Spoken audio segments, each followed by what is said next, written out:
First and foremost, Stephen, thank you very much. I think you have been super kind. You are someone who I have deeply respected for the content that you put across and the kind of experience that you have. And we have had our conversations probably once or twice in between. But I just wanted to introduce you to these are some super enthusiastic product aspirants who want to do well in life, build amazing products. And I think the beautiful part about this cohort and you coming in especially over there is because you have a deep experience in education products. And I think those kind of problems that we are also trying to solve over here. Thank you so much, Shravan, for having me, and thanks to all of you who are here. My name's Stefan, and as Shravan said, I'm a product manager at Google. I've been at Google for a bit more than 12 years now, and I have been working in Google in London and in Mountain View. And then right now I'm in Google Germany. Prior to Google, as Shravan mentioned, I was a software engineer at Goldman in London. And prior to that, I was working as a statistician out of college, basically. My background's in software engineering and statistics. And I'm super excited to be here and really excited to hear some of your questions and insights as well. And I also want to call out at this point, everything that Shravan does for the PM ecosystem is incredible. It's incredible to see someone so engaged, motivated, and I've rarely seen as many product manager jokes. And so if I ever come into the position of having to do improv comedy, I will shamelessly steal your material, my friend, because it will be really some good laughs there. So I do appreciate it. And and then I'm a little late. One thing that I can tell you, if you are a PM already, or if you're a PM at Google, or you strive to become a PM, you will always be late because your meetings will run over pretty consistently. I would want to understand your journey. Can you give us like your background, that what happened like after you graduated college, right? Then you moved to Goldman. What were those experiences as a person, and probably a story from your past, maybe a failure story or something like a motivation story, which kind of comes across, which essentially talks about how did you get fascinated? How did you keep yourself motivated while you were going through? So I just wanted to kind of understand this thing that, first of all, what is the definition of a product manager for you? That's one. And the second, and how do you essentially say that what are the core pillars of success, which kind of differentiates a good product thinker from an average thinker? And what are those traits that you've learned over your career of the last like 15, 16 odd years? Yeah, thank you. That's a great question to start with. So first, let me say that there was a very specific moment when I realized that product management might be something that plays to my strengths as a role. And that came reasonably late. I was at Goldman at the time, I was an engineer. I knew I wasn't a good enough engineer. The excellence in engineering in Goldman is sky high. And I didn't quite have access to the role definition of a product manager. So PMs didn't exist in Goldman at the time. I joined Google as a researcher, and I was excited because it had high brand value and research seemed okay, right? I didn't quite know what to expect, to be honest. And about 6 months in, I learned about the product role. And I remember I was in London at the time, and I researched that role online. And I immediately knew this would meet my strengths, and this would be something that I felt I could sustain for a long time. And that was really the start for me to try and go after that role. And it was another 7 interviews, even already being inside the company. So it wasn't just like, oh, I'm going to show up and be a PM. And moving to Mountain View certainly made it clear how high the bar really was on the PM role. And so I do think there is this moment where we all have to really be honest about to ourselves. We have to be honest to ourselves.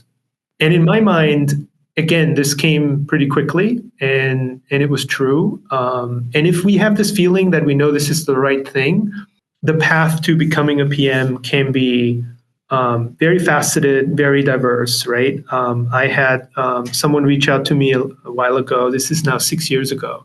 And they reached out for support to becoming a PM. And I gave them, a little bit of a thought and so on. And they ended up spending 3+ years filling their skill gap analyses and really perfecting the case for being a PM. And then they landed a job at Google, and it was the most incredible. So his name's Benji Soto. I actually have a blog post on the Product Insider about this experience, and it was remarkable. It was remarkable how much Benji invested in analyzing the skill gap, using something like a role rubric, right? But also being determined about being a PM, right? He knew he'd be a PM. And you always have to think about your diverse background, and you always have to plug it into the role matrix and wonder about, okay, being at Goldman, right? Clearly financial industry, clearly different setup than classic tech, but it taught me how to launch production worthy code. It taught me about reliability in code, right? You spoke earlier about products that scale to millions or billions of people. You need that mindset. You need to know that building something on App Engine won't cut it. And you need to be able to speak to your engineering team in that way. And so being at Goldman was amazing in that way. It also showed me the value of discipline, right? It is important to show up even when things aren't cool or when things are going haywire, which is a huge part of the Goldman culture. And I think is really valuable to have gone through. You work with your business side every day. It showed me the value of understanding what is the end-to-end problem you're trying to solve, right? So concrete example at Goldman, I'm the engineering team of a trading desk in reinsurance. Sounds fancy. Guess what I had to do? I had to buy a scanner, physical paper scanner. You know why? Because when you do reinsurance, your contracts are in paper. And you won't change that overnight because this insurance stuff has been on paper for 350 years, right? Yeah. But if you can increase the pace of scanning paper, you can increase the revenue of your desk. Guess what's most important to increase the revenue of your desk? Doesn't matter how you do it. So what does your tech team do? It goes out and buys a scanner. Again, internet line. You know what's really important? How fast you can send the scanned documents over the wire. What is shitty? The internet connection. What do? You go and get a faster internet connection. Whatever that is, right? You should make that proposal. You should lead that proposal. Ideally, it's tech-centric and software-based. Of course, we love that. Software and technology are highly scalable and so on. But that's my answer. It's be relentlessly passionate about the problem you solve and be relentlessly flexible on how you solve it. I think it's a super interesting point that you kind of raised. And we have in the cohort spoken about, I think, two things which I think everybody would agree here is that you really have to be at the crux of the problem. The problem is far more important than the solution that you put across. But I think that's the first thing. And the second thing is that is very interesting that you kind of spoke about it, is we have consistently spoken about doing the boring things. People generally think that the boring things are not valuable, right? But it's the smallest of things, right, that can essentially lead to a very mammoth, like that system structure of bringing scale, bringing value, right? I think super interesting to answer that. I would quickly jump to the next question is those transitions. So what is your story of getting into this field slightly in deeper? That is something that people would, because people want to relate. People come from very varied backgrounds here, from sales, marketing, and other places, right? And a lot of times they have this thing in their heart that maybe I'm not the right fit. How do I figure out that I'm a fit or not? So probably putting that question that way. Yeah, no, that's an awesome question. So I remember when I was in high school, just prior to college, I worked at this company. And it was it manufactured engine parts, and it was very blue collar, very dirty. I was standing on this machine and I was like drenched in all this oil, and I came home. So when I showered every day, like the water was black, basically, right? That's how you can imagine this. And the owner at some point realized that I was good in tech and that I understood something about websites. And so he pulled me aside and he said, "Hey, we need a website.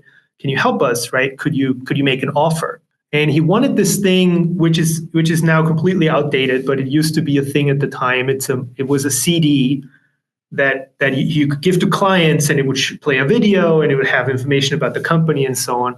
And I remember that day I went home, I hacked a bunch of software, and I spent until about 3 a.m. to try and come up with a way to accomplish his requirements. And I came back to him and I told him, yes, I can do it. And I think it was about 5 times the monthly salary that I got just for this one project, right? And I was just super excited. I was just so excited. I kept working on it every day, every night. Didn't have a car at the time, just my little moped, I took my moped and I went to Sony, and we had the CD produced. We had produced about 1,000 pieces of it. At the time was crazy, And and I loved it. And I felt, wow, I'm a PM. He characterized the problem to me. I knew the solution. I strung together all the pieces. And in this time, I also executed them myself. And the first time we put the CD in, played the video, it had a failure. And I did all my sanity checking, but I renamed the folder without renaming the pointer to the folder.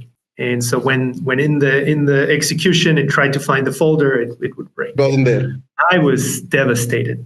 I was just devastated. I couldn't believe it, and I was right there like, I can fix it. And at the time, this owner of this company, he looked at me and said, I thought about it. And we took a chance on you. You're inexperienced. You're one of our interns, our summer interns, doing something completely different. And we gave this job to you, and you did a great job. And this is a wrinkle.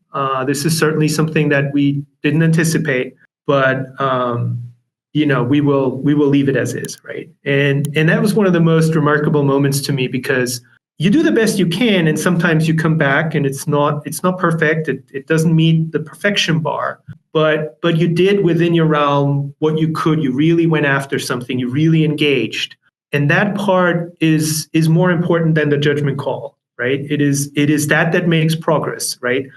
I didn't know which software to use, and I fixed it. I didn't know how to build a CD, and I fixed it. I didn't know how to mass produce it, and I fixed it. And all these steps were so much more valuable, right? Then even looking back at it now, the money is benign, right? I mean, now thinking about, oh my God, I cared so much about the pay. Now I'd be like, no, you should care about the experience, F the pay, right?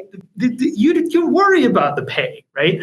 And so it is so hard sometimes in the now.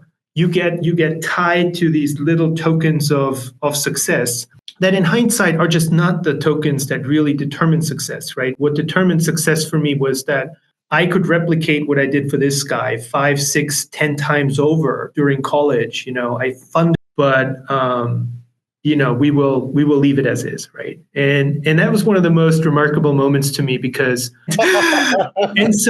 and so I think it's really important to try and take inventory, and sometimes that can only be done in hindsight, and wonder, what are the things that have durable value? And it's likely not the money. It's likely not someone else's judgment, but it's likely your own honest perception about, did I do as good as I could, and what can I learn from that?